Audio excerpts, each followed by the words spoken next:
All right, welcome. I see we have church-style seating, everyone in the back, so that's fantastic. Feel free to move up if you want, but I'm well aware of how that's going to go.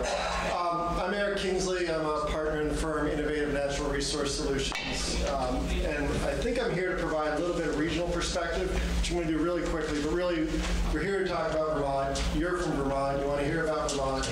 So we're going to not spend a whole lot of time on regional perspective. What I would say is we've got Frederick, State Utilization Marketing Forester. And then we've got four fantastic mills, or representatives from four fantastic mills. Each one is going to introduce themselves a little bit and then talk about sawmills, the future of sawmills in Vermont, and why it's important. Just to quickly set the stage, I want to remind you that somewhere around a quarter of the timber harvest in this region is saw logs, but 90% of the revenue to the landowners is from saw logs, so it's certainly incredibly important. Did you look into some of those? Yeah, I appreciate that. We all know we're in the late stages of full recovery from the recession. It was a housing-led recession, so it took the forest products industry longer than many other industries to come out of it. But we're certainly now at the point where we're seeing an awful lot of reinvestment or new investment in mills across New England, New York, all really across the country. And something my firm's starting to get inquiries about for the first time in a long time, which suggests a real maturing of the industry, is we're hearing and seeing a lot of merger and acquisition activity. So mills gobbling up other mills. Not as big a deal on the hardwood side as it is in the softwood side, but we're starting to hear it, and we certainly see it coming. Obviously, we're going to be talking about Vermont issues. I want to tell folks that I get to work all over the country, and Vermont issues are probably incredibly special and not at all different from anyone else's. They might be different by degrees, they might be a certain issue, but I work across the country, and I can tell you when I'm in West Virginia, when I'm in Maine, when I'm in Alabama, and when I'm in Oregon, all of which I've been in working with sawmills this year, everyone's got their problems. Doesn't mean your problems aren't special, but you're certainly not alone in facing challenges. Workforce issue, which we're going to specifically address, is certainly something that the entire forest products industry is struggling with. Certainly the sawmills are struggling with. I would say that the entire nation, not just our industry, is struggling with workforce, and it's a significant constraint upon the economy. So we need to come up with solutions that meet our industry, but we should know we're not alone. Just to give a rough size of some of these issues, I was recently doing some work on the number of truck drivers that we need to fill the current national needs. And something like 58,000, which that number meant nothing to me. I really don't know how many people 58,000 is. It turns out it's about how many people you can fit into Gillette Stadium without the standing room only. But so that's one vision. That's how many truck drivers we need. The other thing is if we took every man, woman, and child living in Burlington, Vermont proper, made every single one of them truck drivers, including like the 1-year-olds, which has some safety issues, we would still be short about 12,000 truck drivers. So that's how short we are. So, that's a big issue. And then I'm going to hand it over to Paul in just a second to talk about Vermont and set the stage, but we were just talking about, in the last session, we were all hearing about exposing people, making sure that people saw our needs, what was going on, viewed our industry as viable. So I want to quickly, just show of hands, who in the past year at your mill, at your logging job, at your site, has had a school group, a scout group, a church group, some youth group? Excellent. All right. That is fantastic. The reason I asked that is I heard a very similar conversation in Alabama about a month ago, asked for a show of hands, and not a single one came up, and that helped us address an opportunity. With that, I'm going to hand the stage over, well, I'm not sure where you're working from, but probably not here, but Paul Frederick. You all know Paul as Vermont's utilization marketing forester. I can tell you, having the opportunity to work across the region, Paul's an incredible resource. Not every state can I call up and find a counterpart like that that knows what's going on in the industry. So, Paul. Thank you.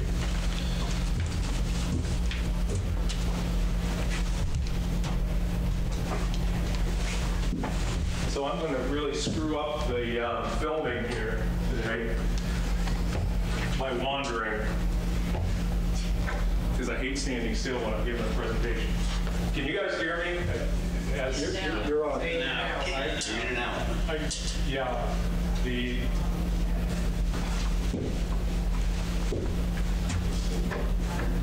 We'll see if we can get this somewhere where it'll work. Do you want to kill that and switch to this? Yeah, I can try that. Kill that first. Yes.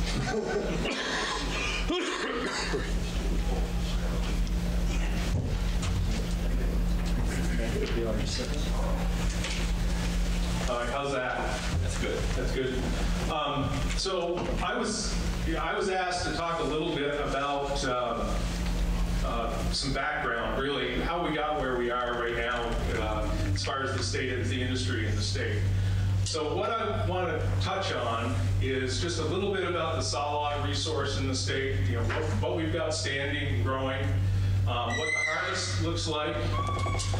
We'll talk a little bit about the processing capacity in the state, and then I've got just a couple of notes on some things that relate to the resource that may be either opportunities or challenges, depending on how you look at it. Is that your bag up over there? So what we've got standing in the state right now is about 27 billion board feet of saw timber. That's hardwood and softwood combined. The graph here shows the forest inventory data for the last 30 years, going back to 1983. And basically, this is total volume of softwood and hardwood. And as you can see, we're growing, it was mentioned earlier, we're growing probably twice as much wood as what we're harvesting on an annual basis. So we're adding to the volume every year. But as you can see, going back into the 80s, that volume was being added a lot faster than it is right now. In the last 3 inventory cycles, you can see that while we're still increasing in volume, we're not, the rate of increase is flattened off. So we're not adding as much volume in a given year as we have been in the past. And there's a couple of reasons for that. It makes a lot of sense when you think about the fact that our forest was primarily cleared land in the 1800s. That wood has grown back. Those trees have aged. As they get older, the growth rate slows, but you also end up with additional mortality that starts to eat away at some of that volume. So basically, increasing volume still, but at a slower rate than it has been in the past. So what makes up that volume when you start looking at on a species basis? Well, on the most gross scale, softwood versus hardwood, we're about 2/3 of the volume in hardwood, about 1/3 in softwood. The most important species, or the most species with the most volume in hardwood, sugar maple, red maple, yellow birch. When you start looking at the softwood species, it's majority white pine, but hemlock and spruce fir coming up behind that white pine volume. This information, this is looking at the harvest in historic terms. The bars are essentially the total harvest in a given year. That's all the volume of saw logs, pulpwood, chipwood combined and converted to cords. So it essentially looks at how much volume we're producing in any given year, what the total harvesting looked like.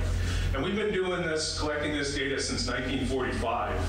So we've got some pretty good long-term trend data to look at. And as you can see, between 45 and about 1970, there was a steady decrease in the harvest volumes. There wasn't a lot of low-grade wood being harvested, or a lot of that wood was staying in the woods during that time period. So most of that is reflected in sawlog volumes. But starting in about 1970 and running into the late 90s, we had a steady increase in harvest over time. A lot of that harvesting, that new harvesting, was softwood volume, and you can probably imagine pretty easily that a lot of that was probably white pine volume.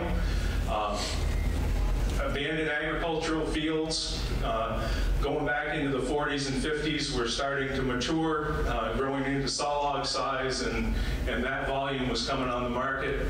But we also had an increase in the number of mills in the 70s and 80s across the region as new production capacity was coming online. The late 90s, that trend reversed itself and continued to decline into the kind of the depths of the recession in 2009, 2010. It's come back a little bit since then, but really in the last few years, production levels have been fairly flat. Or harvest levels, have been fairly flat.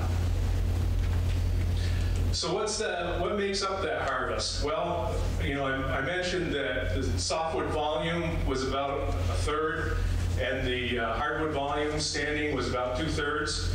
Well, the opposite is true with the harvest. We're actually, our harvest is made up about 2/3 softwood volume and 1/3 hardwood volume. Looking at the hardwood side, most of the volume is coming out of sugar maple, red oak, and white ash. On the softwood side, vast majority is white pine, followed by spruce fir and hemlock, kind of bringing up a distant third. Now, keep in mind that this is point-in-time data. This is 1 year's worth of data. So 2017, again, it was mentioned earlier, I think Kenny mentioned the fact that the situation's changed a lot with red oak last year. The export markets have really had a major impact on demand for red oak. So going forward, you'll probably see these species shift in any given year. And white ash, again, there's a very good export market for white ash, but at the same time, there's also anticipation of emerald ash borer that's playing into that, and we're seeing more ash volume being harvested as a result. So what about the production capacity? What about the mills? We went back 30 years and started looking at what we had 30 years ago for mills in the state. When I started in 1984, it was a little different situation than it is now, for sure. Back in 1990, there were 80 commercial mills in the state, and we typically have defined commercial mills just as to draw a line somewhere, essentially said, 1 million board feet of production or more. So 80 mills that were in that size class. 26 of those mills are represented on this map, and what we considered to be kind of medium to large hardwood mills. Bell Gates lumber, the photo in the background you can see, was in that size class in 1990. They were producing several million feet of hardwood lumber a year. And what's happened over time, this photo is actually Bell Gates lumber today. There's a couple of residue silos that didn't get torn down when the mill went, and it's become public art.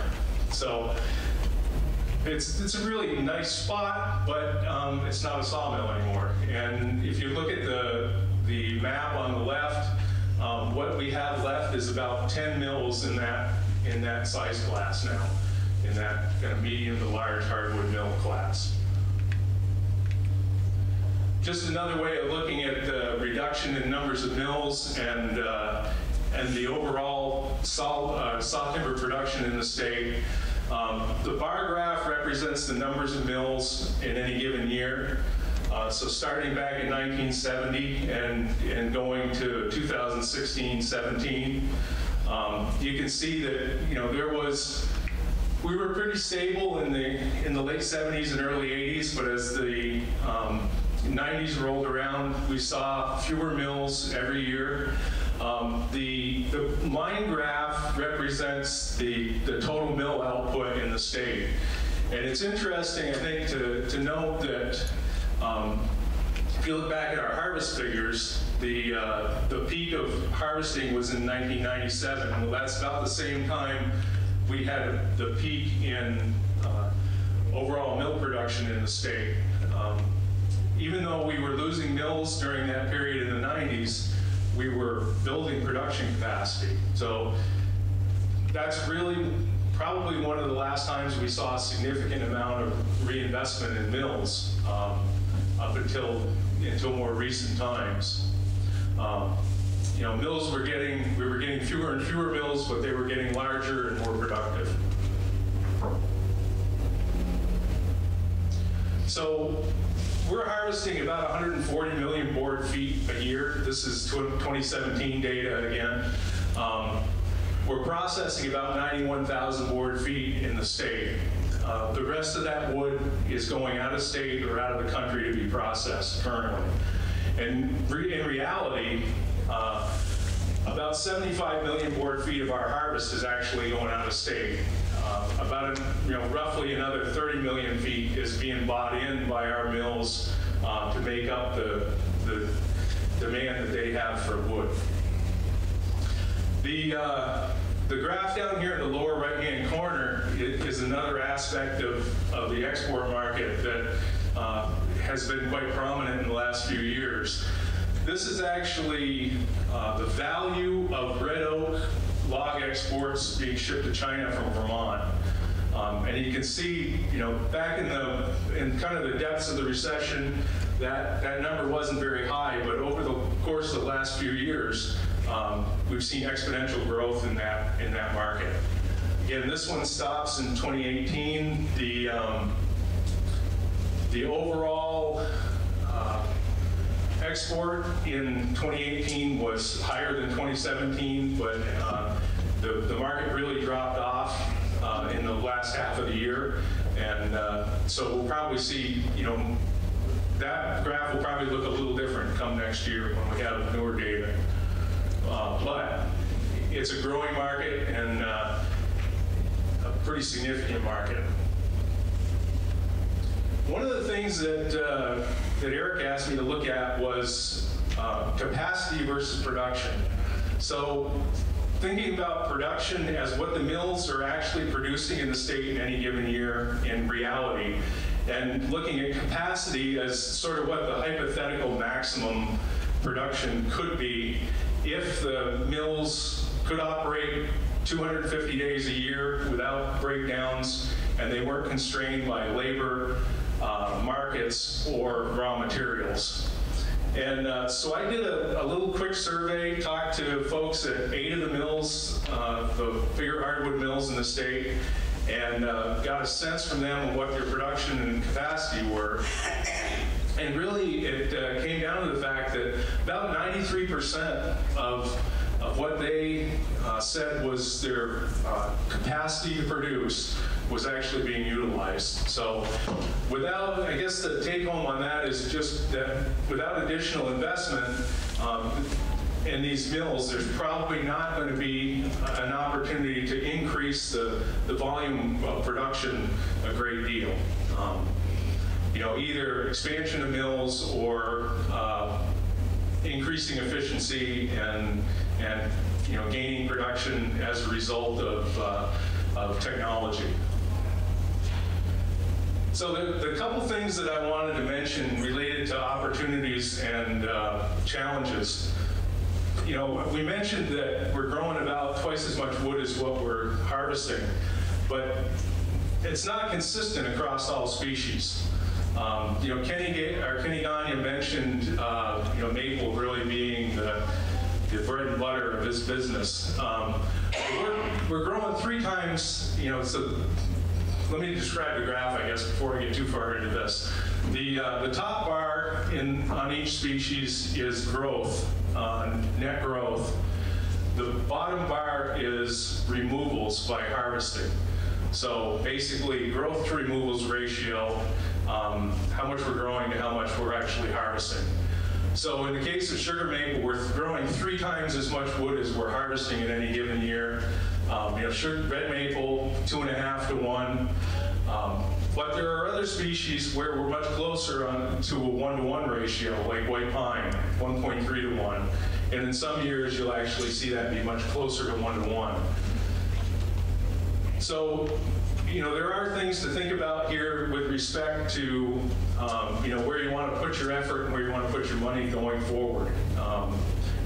Where are we building volume faster and where are we losing volume? Birch syrup was mentioned in the previous panel. One of the challenges with birch is going to be that there isn't much of it anymore. There's a fair amount of yellow birch out there, but we're not really regenerating white birch. It's aging, dying out. If we plotted that birch growth removals ratio on this graph, it would be negative. We're losing more than we're actually cutting. And finally, I think the kind of the 800-pound gorilla in the room for the sawmills going forward is going to in part be dealing with forced land ownership patterns in the state that are changing.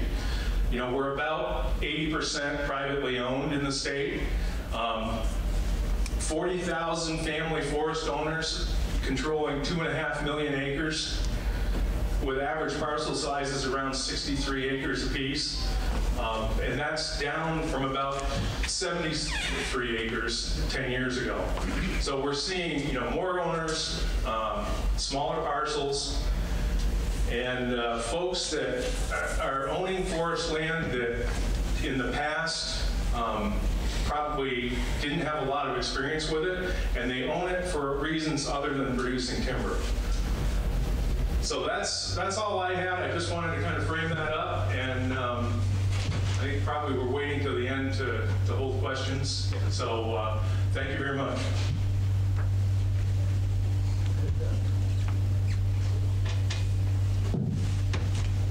All right. Thank you, Paul. And what I'm going to do, and I suspect that many of you know our panelists, but I'm going to ask each of you, starting with Colleen, to just introduce yourself, talk a little bit about your mill, 1 or 2 minutes. There's going to be plenty of time to get into everything that's great and everything that's horrible. We'll make sure to have time for both of those. But this is just a quick who you are, a little bit about your mill, production volume, number of employees, just so we get a sense. Colleen, Goodridge Lumber in Albany. Sorry for my voice. The weather just did something to me. I don't think I was hollering too much out behind the mill this morning. But anyway, my sons and I own and operate Goodridge Lumber, which is a mill that specializes in the locally harvested white cedar, 1.2 million feet per year. And we have the 3 boys, myself, and 4 other employees. So there's 8 full-time and 1 part-time. And this year we're celebrating our 45th anniversary. So again, I've said this before, if you're subtracting or adding, I started when I was 10. I'm not really that old. But, so we've got the grandchildren coming up, so there's 3 generations there. And started 45 years ago when we thought we would saw logs for our own log home. So this little hobby or idea that we had blossomed into this full-grown business. We did start sawing hardwood railroad ties in 1975. Went to sawing softwood, pine, and cedar. But when the softwood logs could travel the interstate and go up to Canada and be processed, brought back, and sold for less than what we could produce something right in on our own acreage, we knew that there was not a future in that. Proceeded with the pine and the cedar, having a planer matcher. We could add value to that lumber, but pine was a commodity item, pretty much. But the cedar was a specialty item. We get all of our logs within 75 miles of the mill, so a very local product and a specialty product has boded well for us over the years. So we are happy of having a long winter. We've gotten a good supply of logs, and we're working on producing both wholesale and retail items. The wholesale, a lot of it is fencing materials, posts, boards, backers. The retail end is the home logs, log siding, and other rough and finished lumber products. Shipped mostly throughout New England. I think they've got We my. got one, so. You're good. Yeah. I'm Trevor Allard from Allard Lumber Company down in Brattleboro, Vermont. I'm the second generation. We started in 1974. So we saw about 10.5 million feet a year, all hardwood. We buy about 20 million board feet worth of logs. So we have 55 employees, give or take, depends on who called in sick that day. 3 satellite log yards, Pollock, Vermont, Haverhill, New Hampshire, Chestertown, New York. So, that's off to you, I guess. Thank you, Trevor. My name is Bill Sayre. I'm with the A. Johnson Company in Bristol. We are principally a hardwood lumber mill, sawing about 8.5 million feet a year with 50 employees. We sell our hardwoods retail in Bristol and wholesale principally in New England, Canada, and Southeast Asia. Our retail does include paneling and flooring and dressed pine lumber and unusual boards that we find going through the sorter in the native Vermont species. That's a good start. Okay, Joe. Yeah, I'm not supposed to take that. Oh, you're not? Yeah. Joe Currier Forest Products in Danville, just down the road. We're a very small, specialized mill. Our bread and butter is long timbers and specialty woods, wide pine, wide spruce, luthier stock, anything goofy like maybe this right here even. So that's what we focus on. Board feet per day or per year probably averages what Trevor does in a day. It varies from year to year. We do long timbers, so they're up to 60 feet long. So if we're doing a lot of big long timbers, obviously we do more footage per year. But that's the long timbers are the meat and potatoes of what we do. We harvest off our own property, but we also buy in logs. Great, thank you. So we've got a couple specialty mills. Colleen, you think of yourself as a specialty mill? Oh, we're special. All right, you're definitely you're certainly thinking of yourself as a specialty mill. And then I've got a couple of sort of larger production mills. It's fantastic. And maybe if we can start at your end, if you could talk a little bit. We know where we've been. We generally know where we are. Where do you see Vermont sawmills in 5, 10, 20 years? Some, 20 years might be too far, but some reasonable look into the future. And I'd throw out that, and I think the folks represented here tell this story, is that the trend we're seeing across the region is two-size mills, larger, successful production mills, sometimes a little merger and acquisition to be part of a larger company, so multiple large mills. And then the other way mills are being successful is niching down, sometimes being small, sometimes getting small. But there doesn't seem to be much room in the middle for what used to be the neighborhood mill. So, but Joel, if you could start us out. Yeah, I didn't even show up on Paul's graph over there. I'm really small. But I do think there'll be more of that. It's not going to employ the number of people that we need to in the state of Vermont. But I think there is a small piece of the pie where that can be active and productive. Personally, I stay away from anything in the commodities market. I just can't do it. I just can't compete. So I look for niche markets that we have the resource here in Vermont, either on our own property or within the northern, well, throughout Vermont actually, where I can purchase trees or logs and produce them into specialty markets. Again, I don't think this is going to solve the issue of jobs, but I do think there are a few jobs out there in the next 10, 15, 20 years.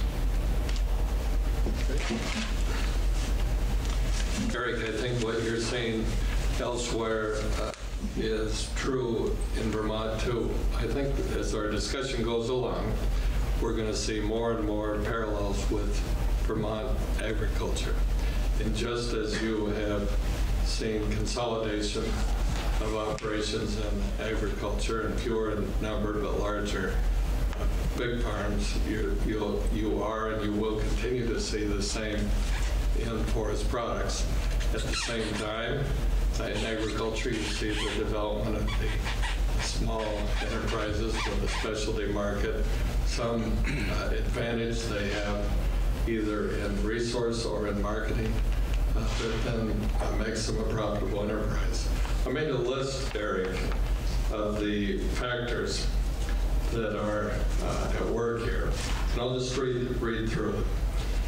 It's the proven technologies, including information technology, and also including in communication and transportation, which reduces the friction and thereby the cost of moving information and product.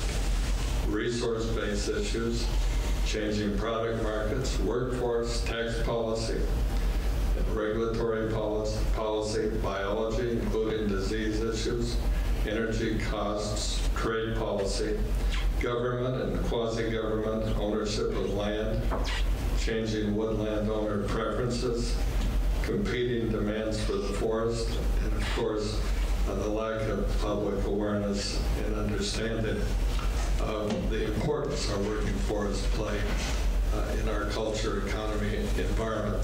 All these factors are pushing towards consolidation, and consolidation means more extensive and more sophisticated capital and equipment purchases, which are very expensive and can only be financed if they're amortized over volume. And the optimal size of the mill is determined by the cost of bringing the raw material into the mill. So as a practical matter, it's about an hour and a half or 2 hours of transportation cost, plus satellite yards, which are in a category by themselves, and a mill can pay a little bit more in acquisition costs there because they're segmenting the markets. So yes, and I gave you some reasons why. Thank you. Yeah, I agree with a lot of what Bill just said about trying to get logs in and sort of the cost from some of that being a big concern. And we're competing with, it's funny you're mentioning specialty, but in a lot of ways we consider ourselves to be sort of a specialty wholesaler. Specialty lumber being 50,000 feet of a specialty that's sawn differently to a different type of spec than some of the other places do. Because really, although I don't quite know where we are, if we're the biggest hardwood mill in the state or in terms of actual capacity in the state or very close to it, but we're very small in terms of this country. Really even the Northeast, we're competing with the big mills out in New York that are sawing in one shift what we saw in a week. So, it's all kind of, some of that is topography, that we just can't get the wood here cheap enough. It's hard enough to bring wood in from the satellite yards and make money on it. If we had to try to get twice as much in, that would be a big problem.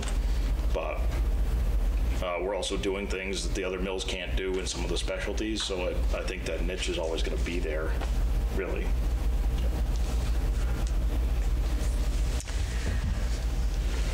Where are we going to be in five or 10 years with sawmills? Yeah.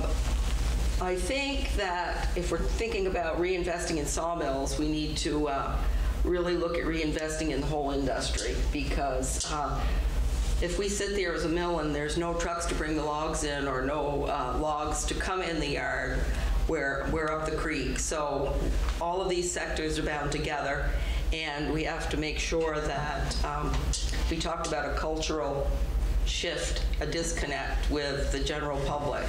And I think that's one of our problems, is that when people don't understand the benefits of healthy forests, to realize all the benefits that we receive, there's less chance that they're going to actively manage, or we're talking about workforce development. These young people that may want to have careers in this field, do we think that those are valued careers? I know that when Paul Costello did his survey on the values of Vermonters in 2009, I guess that was a turning point for me, being in the business 45 years and being a farm girl to begin with. And I always wondered why we could hear all these things about agriculture and then got into the forestry realm, and there weren't too many stories unless there was a problem somewhere. So finally, through that detailed survey, the core values of Vermonters were the fields and the farmland and the forests. And from that study, Vermont recognized that value, created the Working Lands Initiative, Working Lands Enterprise Board. We have some grants. We have a governor that made a deputy commissioner position, and Sam Lincoln has filled that, so he's working with us. He was boots on the ground. He knows what it is to run a business. We've had bills signed, an economic bill for sales tax exemption on logging equipment, Skidder Bridge cost share program. Last year at this conference, we had the right to practice forestry. So I think we have some positive things going forward, but we are looking at the future, and with the aging workforce, I agree with Ken when he said we need to start at kindergarten. We need to start it from birth up, have that educational component in the curriculum for every student, career exploration, junior high and up. And part of that study that Paul did said that these lands that we enjoy did not happen by accident, but it was the dedication of generations of families that produced what we have today. And unless those careers and people are accepted, appreciated, valued, and supported, we won't be here. And I feel that seeing the decline in some of the mills, or even logging contractors and trucking, we're at that point. And culturally, we've got to do a better job. We've got to get some workforce up. I do believe that there's room in businesses to have the small niche market, to the large, to the in-between. And I'm hoping that the other piece is the regulatory issues. Act 250 came up for review this year, and they were asked in the review to pay close attention to the forest industry sector to see if there were impediments in the law that were hampering expansion or operation of these businesses. We've yet to see that, but from what I hear, we're not going to see much as far as bills presented until next year. But this could be quite something if we don't have an understanding between our lawmakers and the industry. So I think there's room for good news, but we have to really work on some of these problematic issues. All right, thank you. So do you have something where you get, in Vermont, does the industry somehow organize itself to get lawmakers out into the woods and into a mill to see your industry? Yes, I think we could do better, but yes, we do. All right, excellent. No, maybe we need to take that up. We can all do better. Yes, we can all do better in everything. So I would say, Colleen, you mentioned trucking in particular, and I mentioned it earlier that trucking's certainly an issue for the forest products industry, probably more so than other industries, but it's absolutely an issue nationally across the board. Something we're starting to see, I'm not sure if we're seeing a trend yet, but as you all know, right now, the industry's really organized where loggers are responsible for the trucking. The loggers somehow, whether it's with their own trucks or someone else's trucks, the logger's getting it to your mill. We're starting to see that change. Starting to see more and more mills take responsibility for the landing to mill logistics, mostly out of need, that they're not getting their wood, and they're therefore going to take that responsibility. We haven't yet seen any mills purchase trucks, but we have seen them engage with firms and take responsibility for the logistics. I don't know if this is a trend, but 5 years ago we saw none of this.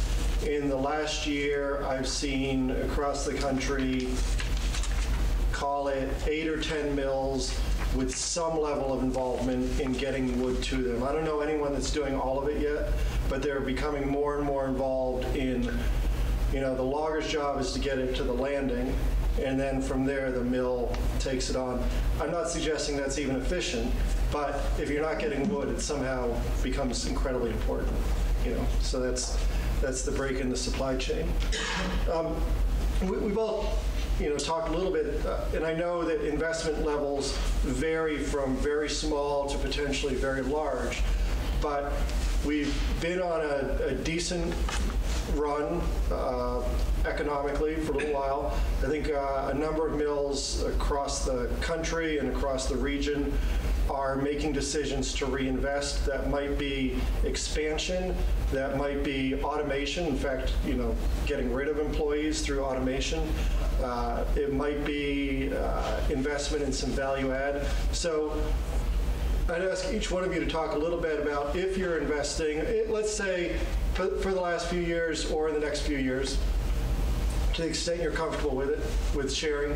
One, talk about any investments you're making, and then importantly, I think for the group, talk about why you are or aren't, what drives that decision, and how does a business make decision about investing in a manufacturing facility?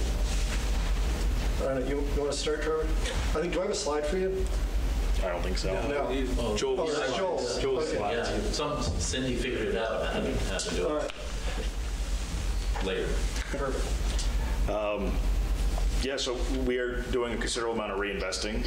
Part of that is my dad's starting to work his way out of the business, but obviously I'm coming into it, so I have another 35 years looking at work life that I'd like to have a sawmill that I can keep together sitting there.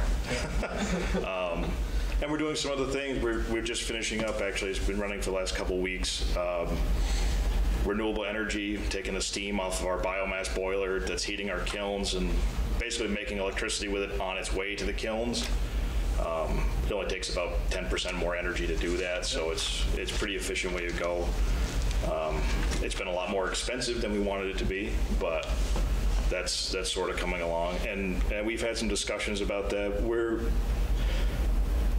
It's tough to gain some of the efficiencies that some of the bigger operations can, and so we've had some discussion about that, but at the same time, it's very difficult to find board pilers, basically.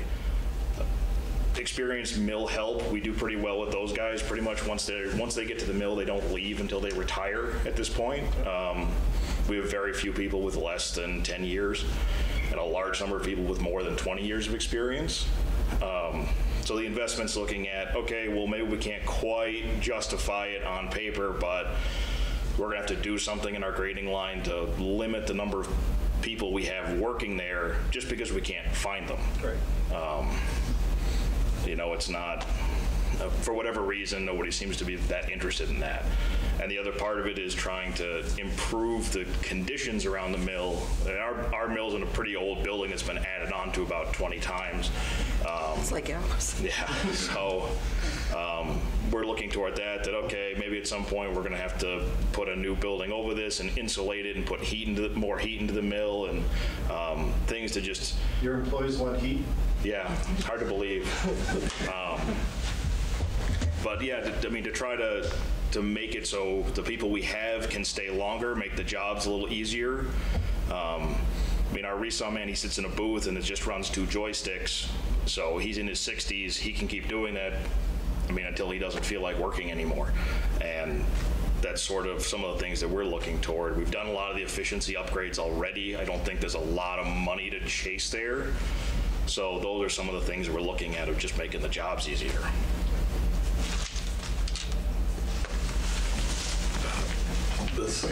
much of the same is true at our mill. In many cases, it is to make the work easier, which makes it easier to attract qualified help, willing help. But also, we're still at the point where we're finding investments in efficiency that pay a good dividend. So we basically say, well, where is the bottleneck in the mill? And then we examine some options to eliminate that bottleneck. And the current one that we had just finished is both a bottleneck in labor and skill and efficiency, and that was with the edging machine. So we put in an optimizing edger, similar to the kind that Trevor has, and it's made a big difference.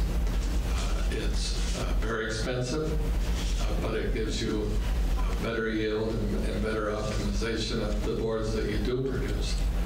And now we're beginning to take a closer look at our resaw and how efficient that is and whether we can make it better.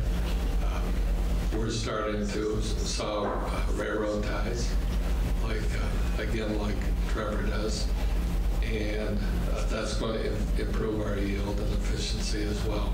So we're investing heavily, Eric, and the reason essentially comes down to it's what we have to do to stay competitive.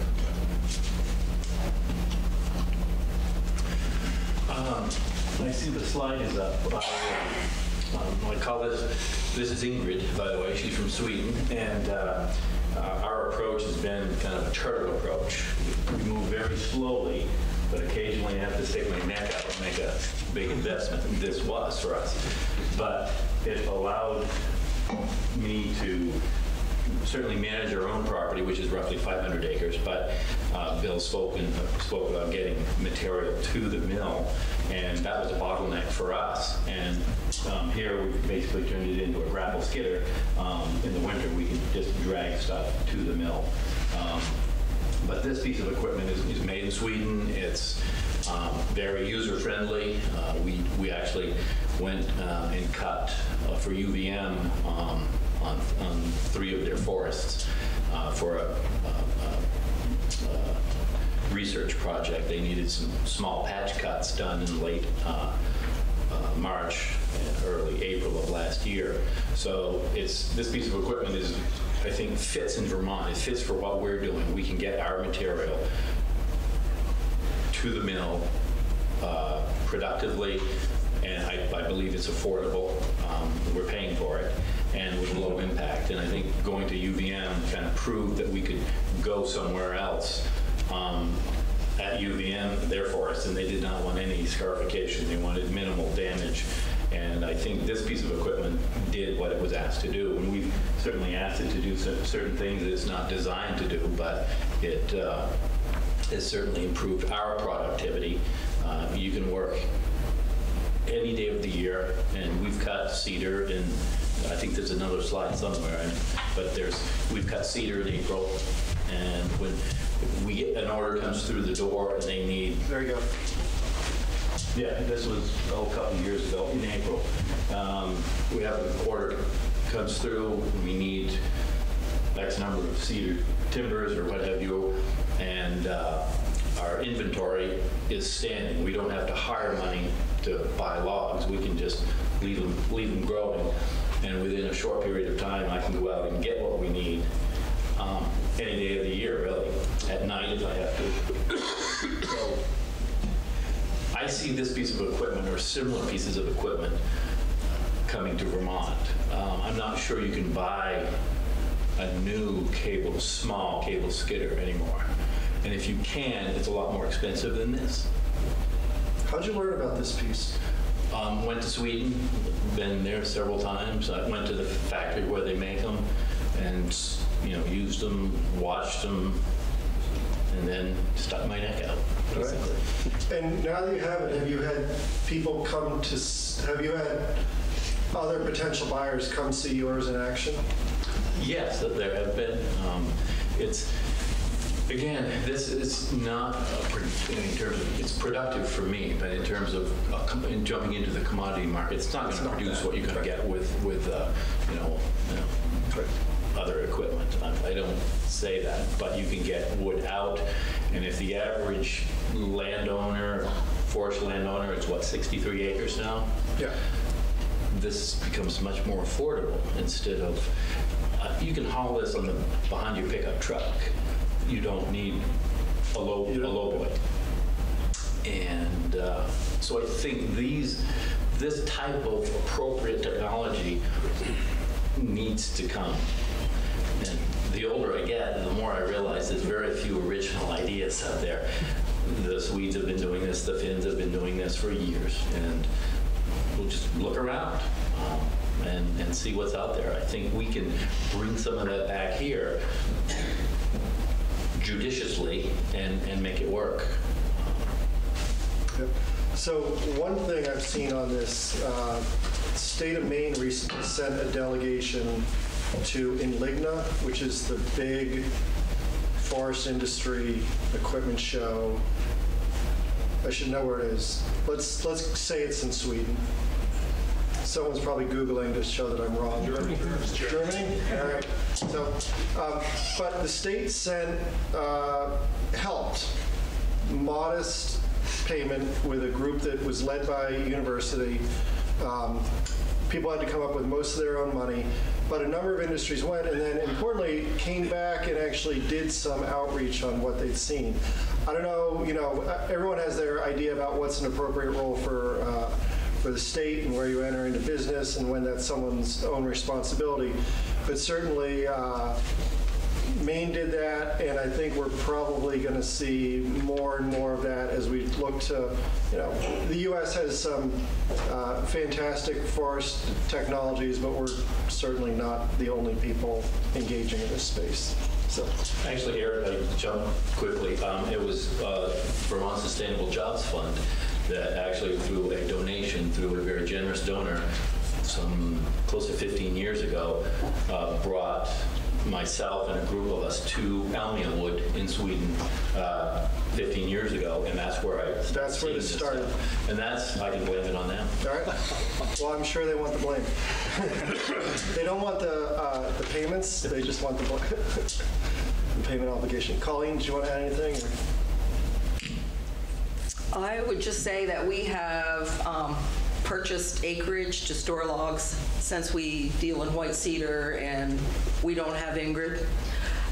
We have a limited amount of time during the year when the ground is frozen to get logs in, so we've purchased extra land to store logs.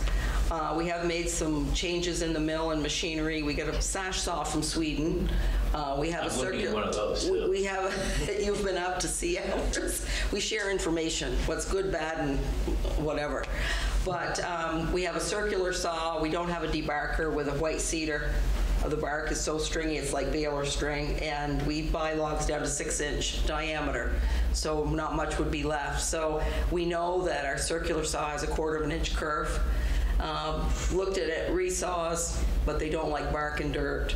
So we saw the cant in the mill, and with the investment from the sash saw, from frame saw, we've really improved the board quality, and we're making boards instead of sawdust.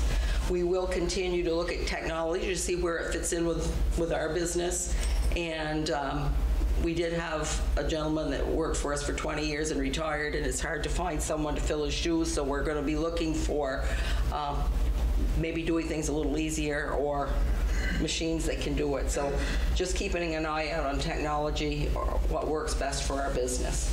Excellent. Thank you. So let me ask, I think we can probably, Bill actually in his list of reasons for consolidation, and Bill, I was trying to take notes really quickly. I did not get them all, but in your reasons for consolidation, you talked about improving technologies, including IT, talked about resource issues, workforce, energy, trade policy, ownership, competing demands for the land. Sometimes I can read my own writing, and lack of public awareness. I'm sure there were a few others, but I think that's a pretty good overview of some of the challenges. And embedded in there are some opportunities, but some of the challenges facing the industry. What I'd invite each of you to do is throw out a couple ideas of ways, actions that can be taken to support the industry, and we'll invite other folks to throw in some ideas. And Paul, you don't have to exclude yourself. But I'd ask for every public sector idea you throw out there, because it's very easy to suggest that the public sector do something and appropriate, that you also throw out a private sector idea. So what are some things that either individual companies or the industry working together can do? So I don't know who wants to start. Bill, you're smiling, so we'll get you a mic. Well, you'll see why I was smiling in a moment, but I think that's a fair request, Eric, for us to look at the positives along with, look at the opportunities along with the challenges. And I'm a firm believer that in every challenge is buried someplace an opportunity. It might be a little hard to see sometimes. But for example, we've not listed in this panel, but there was some allusion to it in the previous panel, actually some reference to it directly. And that's the under the heading of changing and competing demands for resource base. Yeah. And I'm very concerned about the increasing proportion of our maple trees being diverted into maple sugar production.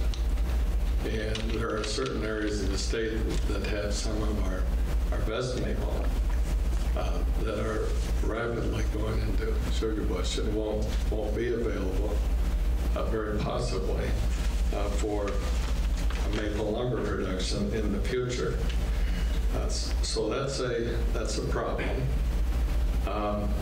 But naturally, we're thinking hard about how that might be addressed, and I think there are some ideas about saving some of the better trees, hot timber and up, for maple lumber.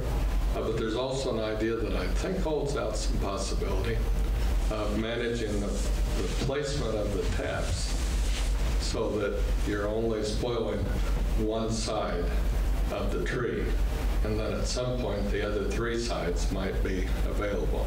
But we've got to address that problem, or if we lose our resource base, it's just like Colleen was saying about the whole supply chain. We won't have the lumber mills, and we won't have the locally manufactured lumber for our craftsmen and others that want to use locally made lumber and grown lumber for their products. So that's one. Great, thank you. Yeah, there you go, Trevor. We probably all could do more in terms of public outreach, trying to educate people. We actually had just 2 towns north of us. They did a 3-acre clear cut, which is basically, most of us would say that's not a clear cut. And it happened to be on the end of one of the main roads there. And they had people showed up at the town clerk's office and complained, and how dare can they do that? And they wanted to go to the zoning board and say, why did you allow them to do this? And this huge deal was made out of that.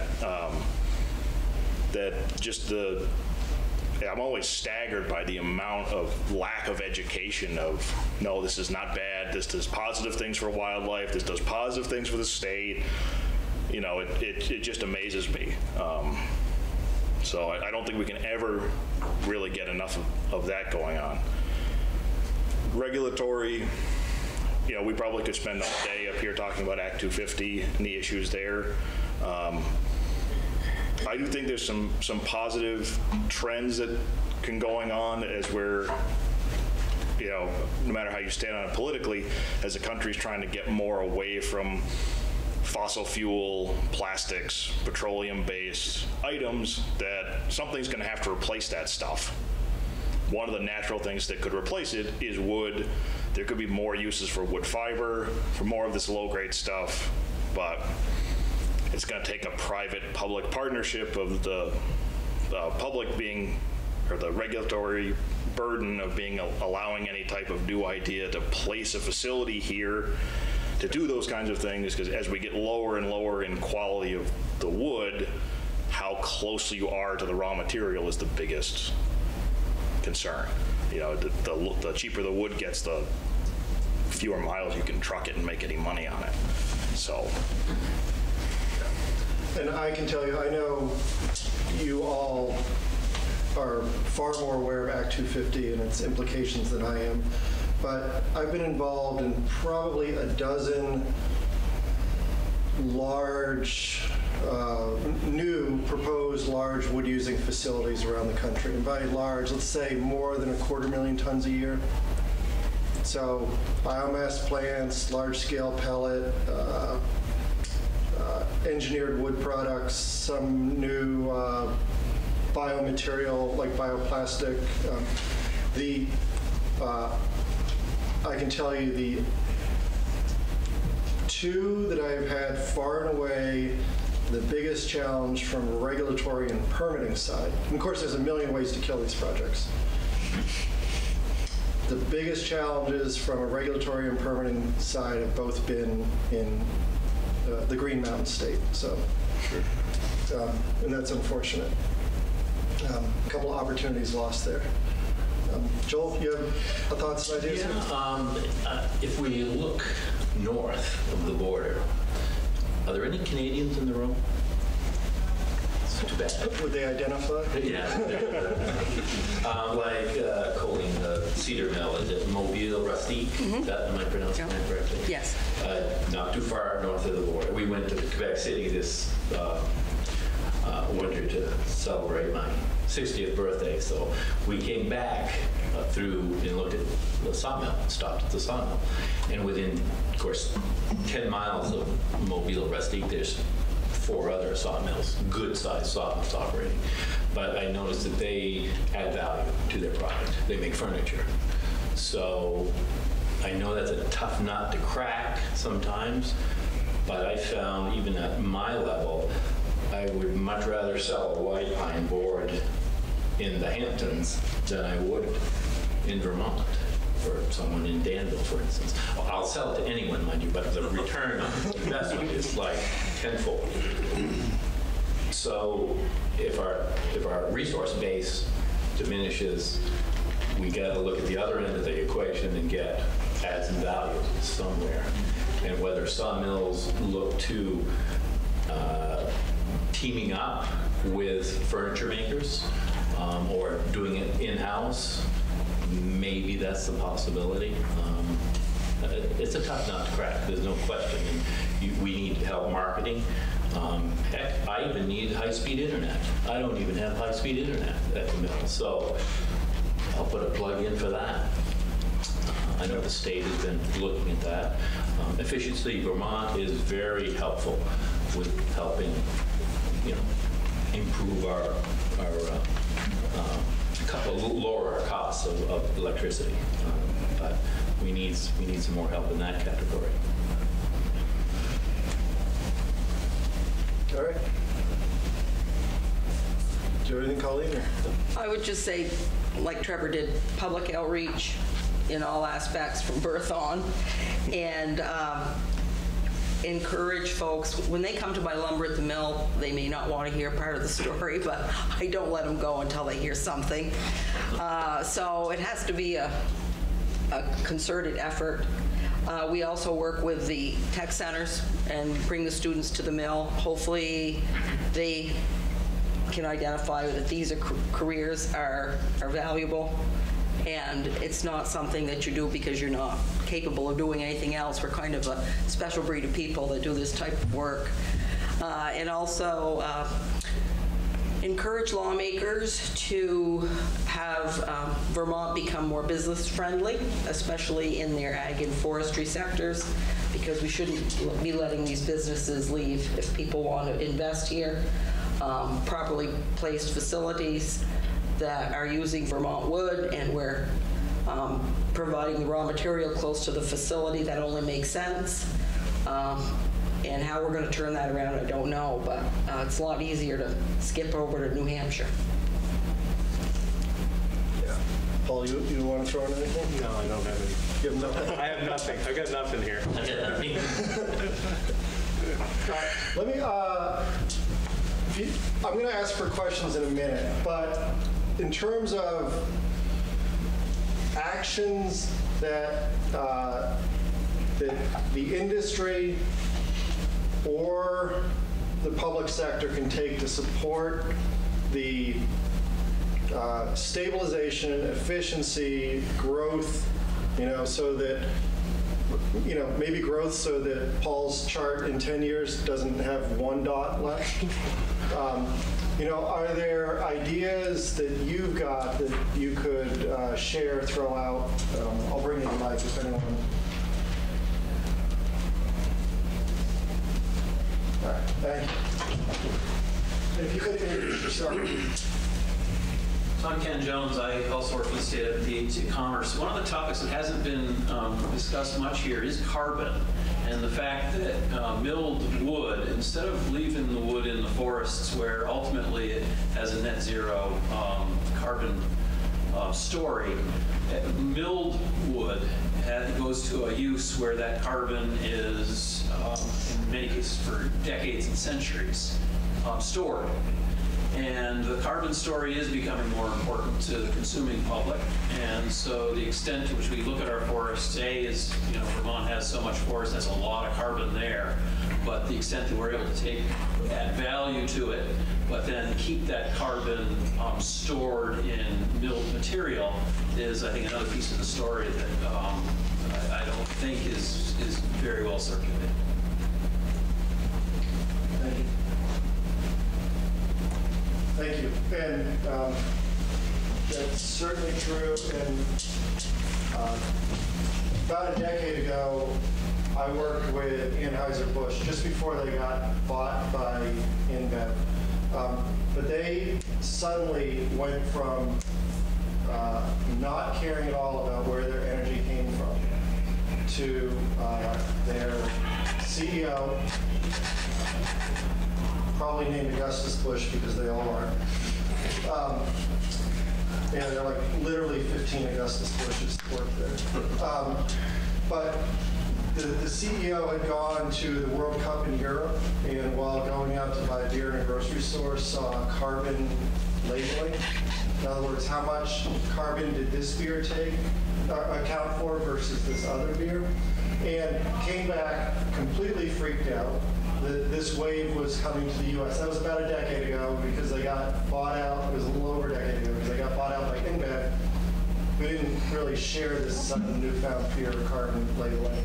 But no question, carbon accounting, carbon labeling is a big thing in many, many places and has a lot of, I think we all know it's going to grow here in importance. Really the question is what's the rate and pace of that growth, not whether that growth occurs. Anyone else? Ideas, thoughts, suggestions? Well, if I could say a word on that too, Eric. Please. We do have a great story to tell on carbon, Ken. Absolutely. And the latest data shows that our working forests absorb about 60% of all the carbon dioxide produced by the cars and the homes and the factories in Vermont. And not only is it a good story to tell for what our trees do, but as you suggested, the carbon that we store in our solid wood products, even in some of the products that are more paper-oriented, but that's a more complicated explanation. And I would say that what will undoubtedly evolve in the years ahead is a market for the carbon sequestration that we can provide. It's still in the embryonic stages. There's quite a little controversy over how such a market would be organized. One school of thought wants it to all be run by the government, And then there are those of us that think it would be better run by the private sector. And that will have to be resolved in the years ahead. I'd add one more item, Eric, and that Fire away. is certification. I'm a strong believer in the Sustainable Forestry Initiative here in Vermont. Many of the folks who are part of SFI are here at the conference, and that's one way to educate the public, lawmakers, and the general public, regulators. It also has a big component for Project Learning Tree to help educate our young people about the role of forests in their lives. And it's also a way to build confidence and trust among the general public in our way of life and way of earning a living. And I should add that there are other certification programs too, the FSC program, and of course, looking at Kathleen reminds me that tree farms is a third one. So all these different types of initiatives are ways of telling our story, but also helping to build understanding and awareness. All right, yes.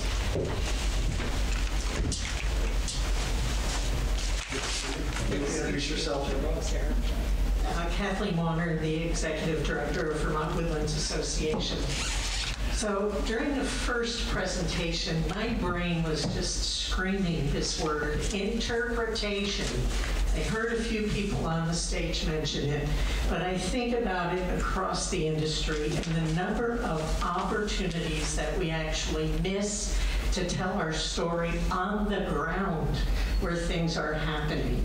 You know, Christine's done a great job of getting us media attention and putting things in the, out on the airwaves, but things that are happening on the ground should be talked about.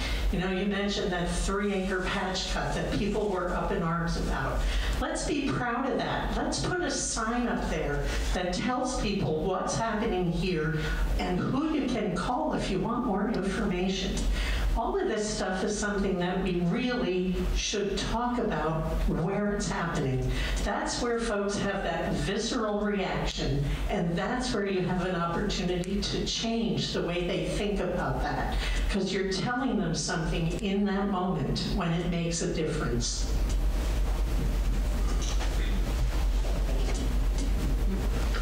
Anyone else? Yep.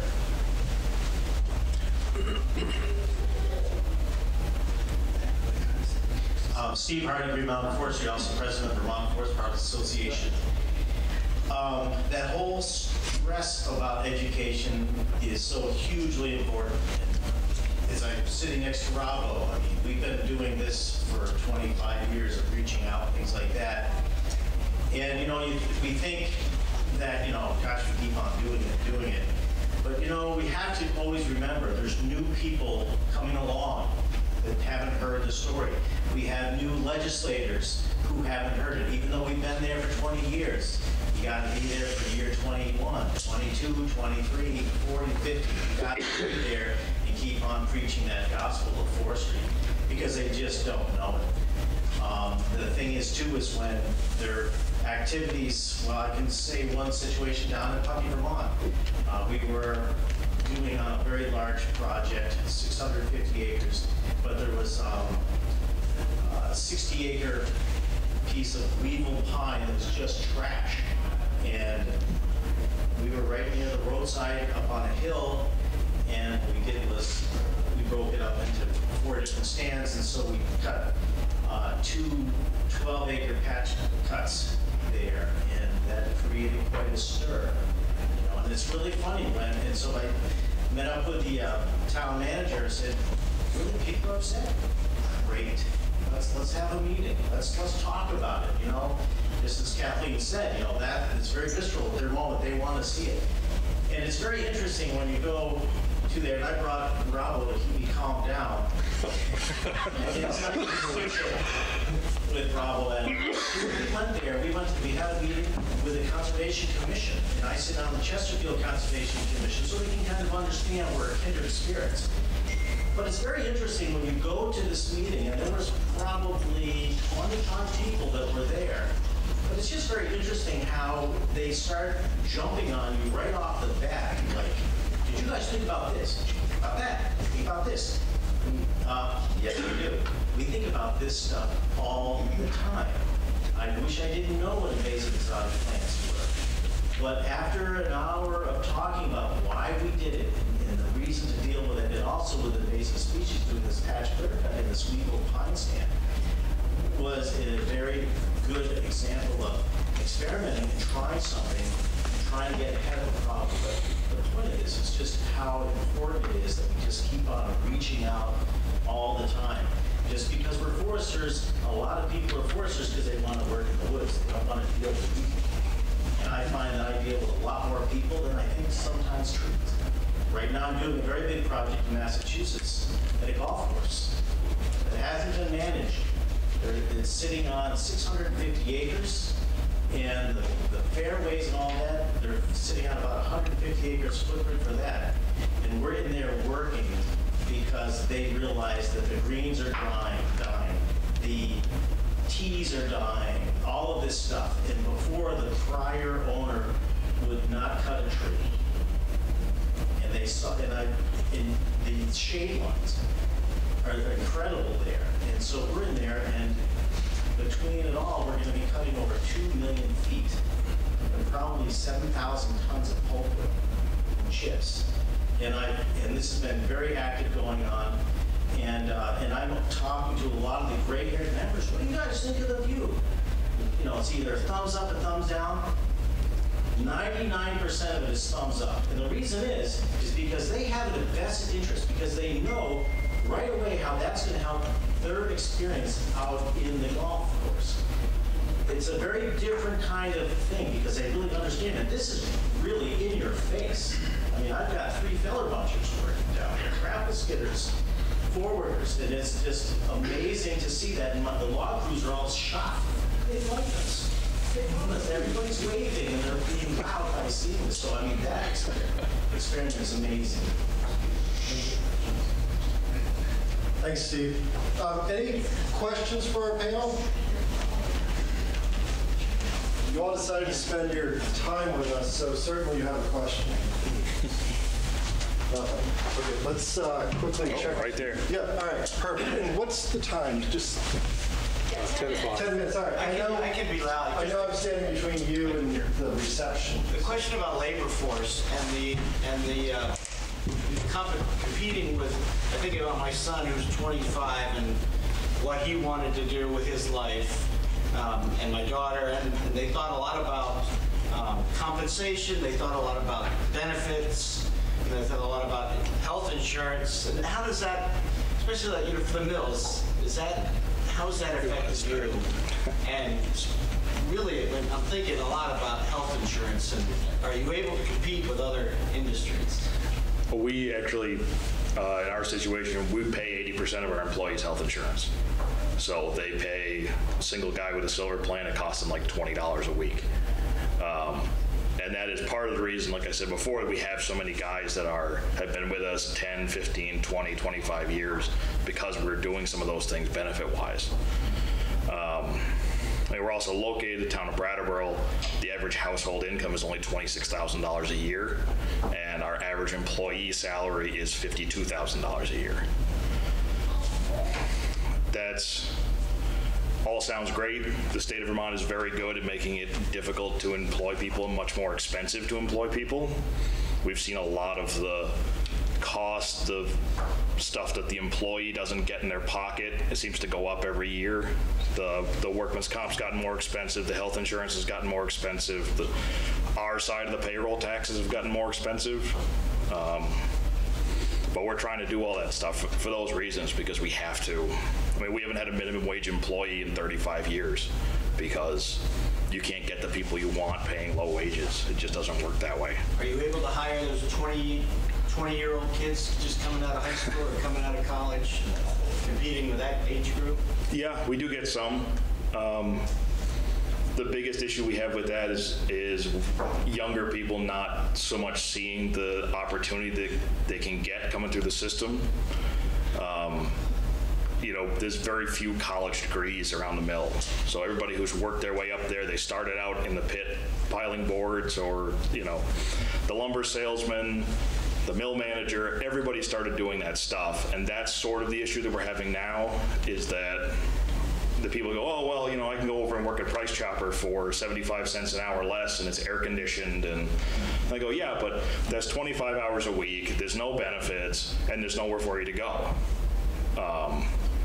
So 20 right out of high school, we have issue. Usually by the time we get guys coming in that are 30-ish, that becomes less of a problem, because they understand how valuable all of that stuff is, and they talk to other people around the facility and go, oh yeah, well, I could work up to that job, and starting to see the opportunity that's there. So. Yes, but Trevor, down there, people save money on apparel, because in Brattleboro nobody wears any clothes. Joseph, you're absolutely right that it's hard to compete for the young people, but we have to do it if we're going to get them, and we've beefed up our benefits program. We take the approach with health care insurance that we pay, it's about 80% for the employee, and then a smaller amount if he has additional members in his family. But it's pretty good for a young single fellow. And we've started a 401k plan with a match. And the edger operator used to be one of the entry-level jobs. That's a mistake for many reasons. It's a hard job, especially if you're lifting 8-quarter boards all day long. But it also affects your yield when he gets tired. So we're trying to make the jobs easier as well as more attractive, but it's a constant struggle. Most everybody who works in a lumber mill really wants to work in a lumber mill, because there certainly are a lot easier jobs they can find. Thank you. Any last questions, Kathleen? I just have a quick question for Paul. In your presentation, you said there were 40,000 family forest owners. What defines a family forest owner for that number? That's data from the National Woodland Owner Survey. I would have to look to tell you exactly what that was. I would be interested to know that. I mean, is it an acreage break that?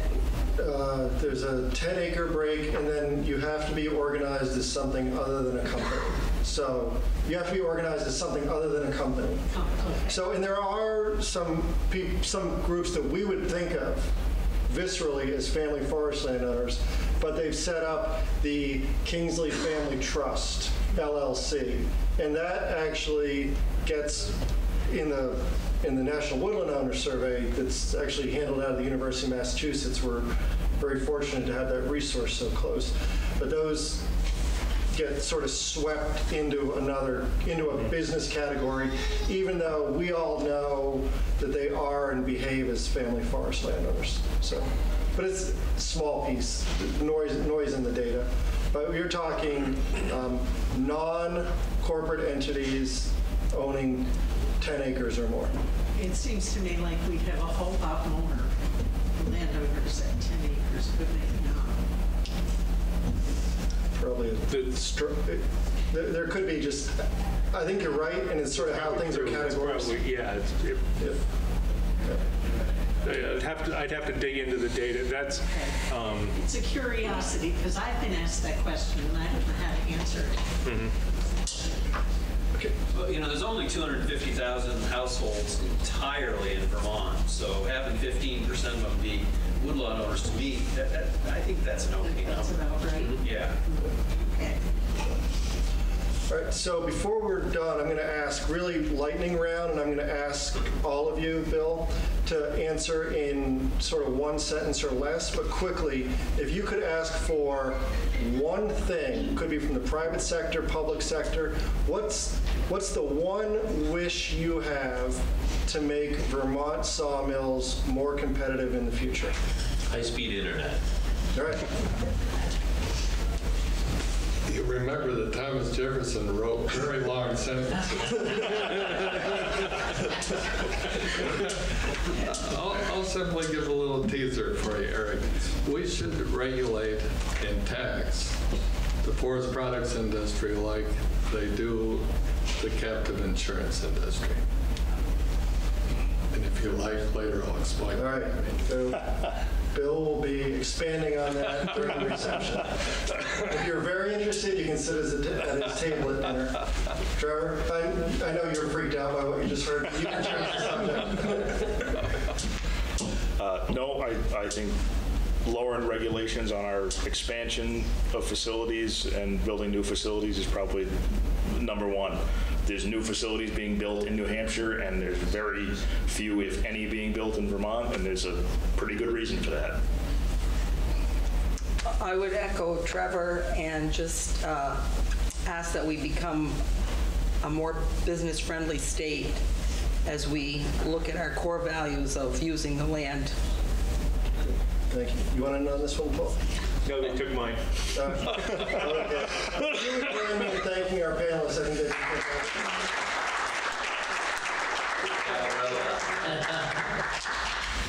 Good job. Hopefully get out of that chair. Thank you all. Thank you. I don't know if I'm saying it too